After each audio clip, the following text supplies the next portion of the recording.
வணக்கம். ஸ்ரீமாத்ரே நமஹ. நாங்கள் எங்கள் ஃப்ரெண்ட்ஸ் எல்லாம் சேர்ந்து வேலூர் பக்கத்தில் இருக்க காட்பாடியில் இருக்கக்கூடிய வேலூர்லேருந்து ஒரு 25 கிலோமீட்டர் தூரத்தில் இருக்கக்கூடிய வள்ளிமலைக்கு போகிறதுக்கான அற்புதமான சந்தர்ப்பம் எங்களுக்கு கிடச்சிது. அதனால் நாங்கள் எல்லாம் சேர்ந்து கிளம்பி போக ஆரம்பித்தோம். பெங்களூர்லேருந்து கிளம்பினோம். எல்லாம் காலையில் 2 கோயில், திருத்தணியும் மகாதேவ் மலையும் முடிச்சுட்டு அப்புறம் இங்கே வந்தோம். அடிவாரத்தில் சுப்பிரமணிய சுவாமி திருக்கோயில் ஒன்று இருக்குது, அதை முடிச்சுட்டு அதுக்கப்புறமா நாங்கள் ரொம்ப ஈவினிங் 6 ஆயிடுச்சு போகிறதுக்கு. அப்போ அங்கே இருக்கவங்க சொன்னாங்க 6:30க்கு மேலே கோயில் மூடிடுவாங்க, சீக்கிரம் போங்க. அழகான ஒரு தெப்ப குளத்தை தாண்டி 465 படிகள் இருந்தது. கோயில் மூடிடுவாங்கன்னு சொன்னது தான், எப்படி ஏறணும் மேலேனே அத்தனை படியை எங்களுக்கு தெரியாது. 15 நிமிஷத்தில் 465 படியையும் ஏறியாச்சு. பாருங்கள் எவ்வளோ அழகாக இருக்குது. கொஞ்சம் ஸ்டீப்பாக தான் இருக்குது. வயசானவங்க கொஞ்சம் நிதானமாக நின்று போகலாம். பட் பகலில் போகாதீங்க, வெயில் காலத்தில் ரொம்ப வெயில் ஜாஸ்தி இருக்கும். நாங்கள் போனது ஈவினிங் ஒரு 6 o'clock டைம், அந்த மாதிரி சன்செட் சமயத்தில். ரொம்ப பியூட்டிஃபுல்லாக இருந்தது.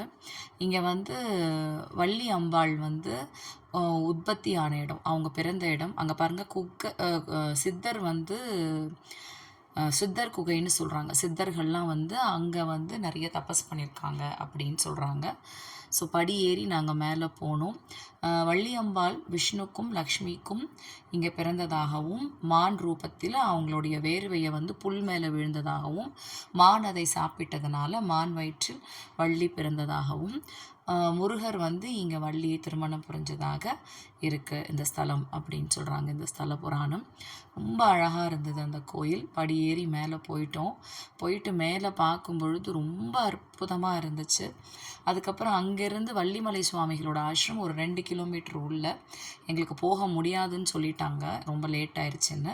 அப்புறம் இந்த கோயிலே இருக்கக்கூடிய அண்ணா எங்களுக்கு ரொம்ப ஹெல்ப் பண்ணி அது ரொம்ப கஷ்டமான ஒரு ட்ரெக் அங்கே கூட்டிகிட்டு போனாங்க எங்களை.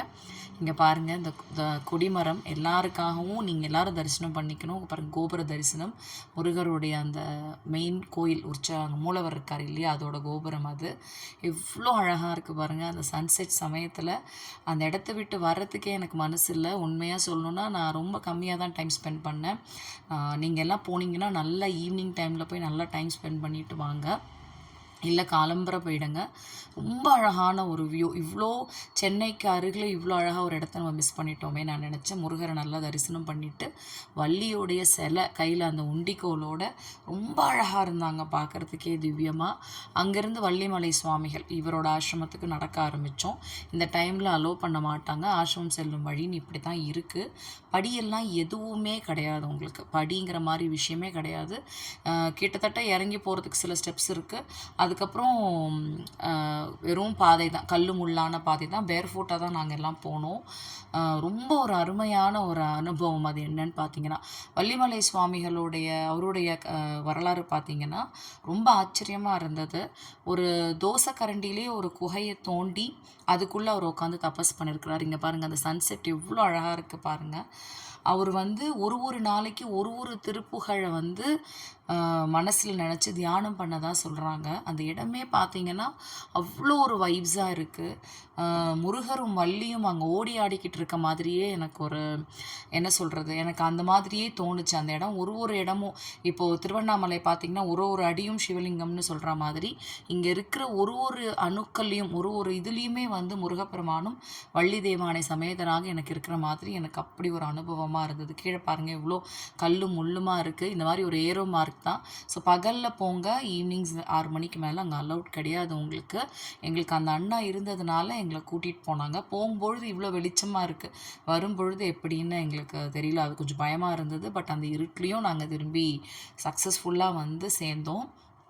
பார்த்திங்கன்னா அது உள்ளே போயிட்டு அதுக்கப்புறம் அந்த ஆசிரமத்தை நெருங்கும் பொழுதே ரொம்ப எக்ஸைட்டடாக இருந்தது எங்கள் எல்லாருக்குமே. அங்கே பாருங்கள் எவ்வளோ இயற்கையாக அந்த பறவைகளோட சத்தம், கிளிகளோட சத்தம். அதுக்கப்புறம் பார்த்திங்கன்னா நிறைய அங்கே மங்கீஸ் இருக்குது, அதெல்லாமும் பார்த்தோம் நாங்கள். ஆனால் எதுவுமே எங்களுக்கு தொந்தரவு பண்ணல, அமைதியாக நாங்கள் பாட்டு போயிட்டுருந்தோம். அதே மாதிரி அங்கே தயவு செஞ்சு நீங்கள் எல்லாம் போனீங்கன்னா அந்த பிளாஸ்டிக் குப்பைகளெல்லாம் போடாதீங்க. ரொம்ப அழகான மலை ரொம்ப அழகாக மெயின்டைன் பண்ணிட்டு இருக்காங்க. அதே மாதிரி நம்மளும் சுத்தமாக வச்சுட்டு வரணும்.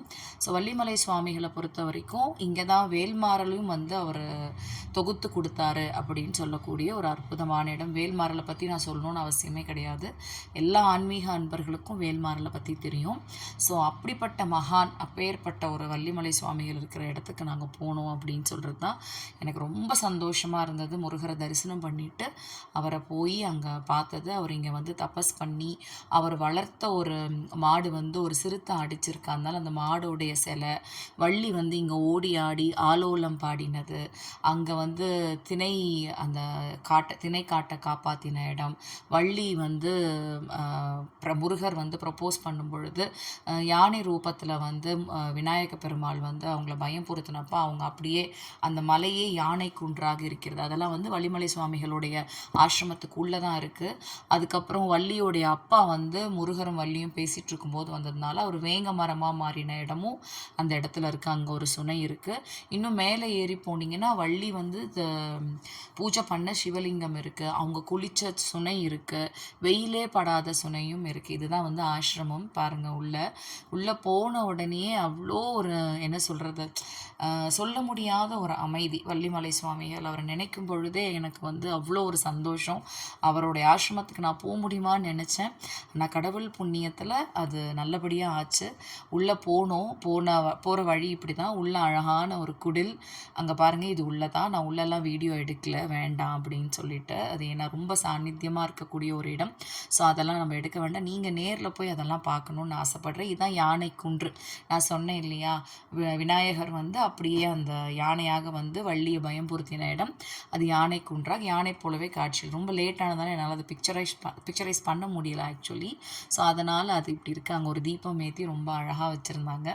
ஸோ அந்த டைம் கூட பார்க்குறதுக்கு வந்து அது ரொம்ப திவ்யமாக ரொம்ப அழகாக இருந்தது. அது பார்த்திங்கன்னா உண்மையை சொல்லணுன்னா சுற்றி அந்த காற்று, அந்த இடம் ஃபுல்லாகவே மூலிகைகள் நிறைந்த ஒரு மலையாகத்தான் அது இருக்கிறது. நான் சொன்னேன் இல்லையா, அவர் வளர்த்த சுந்தரவல்லி அப்படிங்கிற பசு, அது ஞாபகமாக அங்கே தான் அதை வந்து இது பண்ணியிருக்காங்க. அங்கே வந்து அந்த மாடுடைய சிலை ரொம்ப அழகாக இருந்தது. எனக்கு ரொம்ப பிடிச்சது அது. அதுக்கப்புறம் இருட்டினாலும் பரவாயில்லன்னு சொல்லி அங்கேருந்து ஒரு ஃபியூ ஸ்டெப்ஸ் தான் அந்த சுனையை பார்க்கலாம் அப்படின்னு சொல்லிட்டு உங்களுக்கு என்னால் அதை வீடியோ பண்ணி காட்ட முடியல. பிகாஸ் ரொம்ப இருட்டாக இருந்தது. அங்கே வேங்கை மரம் அந்த சுனையாக மாறிடுச்சு அப்படின்னு சொல்கிறாங்க. ஸோ முருகர் சம்பந்தப்பட்ட விஷயங்கள், அதாவது முருகருடைய காலடிகள், வள்ளி அம்பாளுடைய காலடிகள், வள்ளி அம்பாள் எல்லாம் அங்கே இருக்காங்க அப்படின்னும் போது ரொம்ப சந்தோஷம். இவர் தான் திருப்புகழை நமக்கு கொடுத்த செங்கல்வராய பிள்ளை அவர்களும் அவர்களுடைய சுப்பிரமணிய பிள்ளை அவர்களுடைய 2 பேருடைய படம், அங்கே மௌனசாமியார் அவருடைய படமும் இருந்துச்சு அந்த ஆசிரமத்துக்குள்ளே. அப்புறம் இவருடைய வள்ளிமலை சுவாமிகளுடைய படம். இதெல்லாம் இது வந்து பார்த்திங்கன்னா வள்ளி வந்து அங்கே திணைப்புனையை வந்து காத்தப்போ அந்த ஆலோலம் பாடி விரட்டின அந்த மண்டபம் அப்படின்னு சொன்னாங்க. இறங்கி வரும்பொழுது அதான் இருட்டில் என்னால் ஜாஸ்தி எடுக்க முடியல. இந்த மாதிரி ஒரு அற்புதமான பயணம் வந்து எங்களுக்கு கிடச்சிது. நீங்களும் வள்ளிமலைக்கு சென்று இந்த மாதிரி பல அற்புதங்களை பார்க்கணும். வள்ளி அம்பாளை வந்து தரிசனம் பண்ணிவிட்டு, முருகர் சமேத வள்ளி தேவானை தரிசனம் பண்ணிவிட்டு, வள்ளிமலை சுவாமிகளோட பரிபூர்ண ஆசீர்வாதம் உங்கள் எல்லாருக்கும் கிடைக்கணும் அப்படின்னு சொல்லி எனக்கு ரொம்ப ஆசை. மே 1, 2 அங்கே அகண்ட வேல்மாறல் பாராயணம் நடந்துட்டுருக்கு. சந்தர்ப்பம் கிடைக்கிறவங்க தயவு செஞ்சு போய் அங்கே ஒரு வாட்டி அதை பாராயணம் பண்ணிவிட்டு அங்கே இருந்துட்டு வாங்க. எல்லாரும் நீங்கள் வந்து அந்த தெய்வீக அனுபவத்தை அனுபவிக்கணும். ஸ்ரீமாத்ரே.